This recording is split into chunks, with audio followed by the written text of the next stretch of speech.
This is John at Robeson Service, and today we are looking at the Champlain Phantom drop head. This car was a Best in Show winner at the Rolls-Royce Owners Club meet in Nashville in '24, and now it's up for judging at the upcoming national meet in Colorado at the end of May in '25.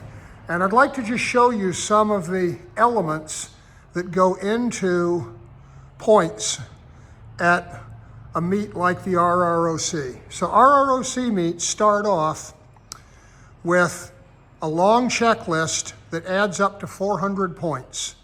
And each car starts with a perfect score. The judges typically are teams of 6 people who are looking under the car, under the engine bay, in the trunk, in the interior, outside at the paint. They're looking for items on a checklist, and each item that has a defect, error, or whatever can be a 1, 2, 3 point markdown. So your goal in judging is to not have any markdowns, and realistically, most every car will have some markdowns, but you want to have as few as possible. So I'm going to just show you some of the things walking front to back on the car.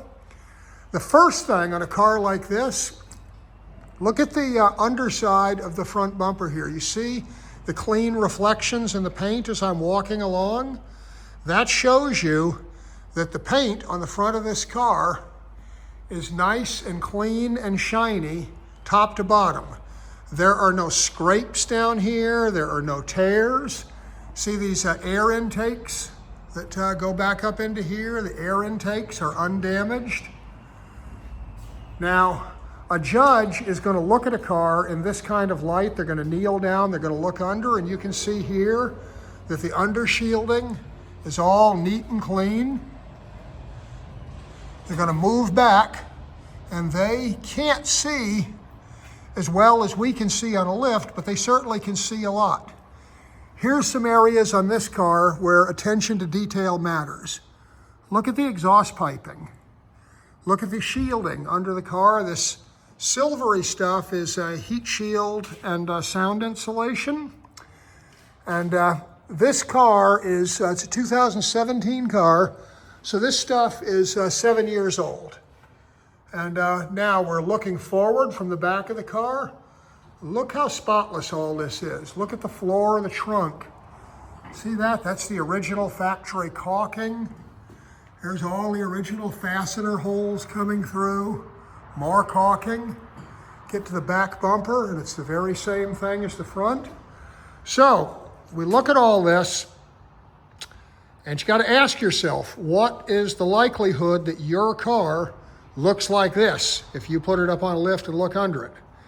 And unless you have spent 50 or 60 hours detailing the bottom of the car, I'll tell you right now, it does not look like this. We have some people who are serious about concours who have put hundreds of hours into undercar detailing, cleaning stuff like this. See, these pipes are clean as when they were new. The aluminum suspension members are clean. All this framing's clean. And this car is a car that has over 50,000 miles on it. So to see the car so clean and free of damage, it's really extraordinary.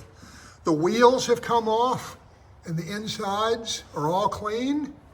That's important because when you look through the wheel rims from the outside, it's not enough to just clean the spokes because you can see the inside.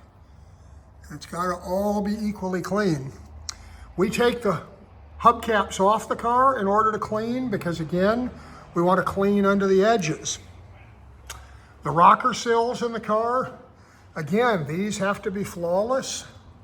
And I'll draw your attention to how we're lifting the car. You see how we're using a 4-post lift, and we're lifting the car, and we have these wooden spacer blocks in between our lift and the black rubber lifting pad on the car. The soft wood blocks actually they'll protect the bottom of the car much better than the steel and rubber of the lift pad. And if you're working on cars at this level, that matters. So look underneath here, you see how we've got clearance? See how the lift pad isn't touching? And I'll draw your attention to the underside of the sill. And you can see the paint under here is all flawless. Now, for most cars of this age, the only way that you are going to get paint that is flawless like this underneath the sills, under the nose, and under the rear is going to be to pull those panels and refinish them. And if you're serious about not losing points in those areas, that's what you have to do. Some other stuff you might not think. Look here, you see where it says DOT, and then it says 0320 or 0523, right here. That is the date code for the tires. So the DOT means the tires are made to US specifications, and 03 or 0523 means that the tires were manufactured in week 5 or week 3? Well, anyway, they were manufactured at the beginning of 2023. So in the RROC, if tires are over 7 years old tires is a markdown, just as worn tires is a markdown. You can see these tires are virtually new, and damage will get a markdown. Damage could be cuts, nail damage, anything like that. So this is what you want if you are serious about putting your late model covered engine Rolls-Royce or Bentley into concours for the RROC and Bentley Club. We'll have another look at the top of the car.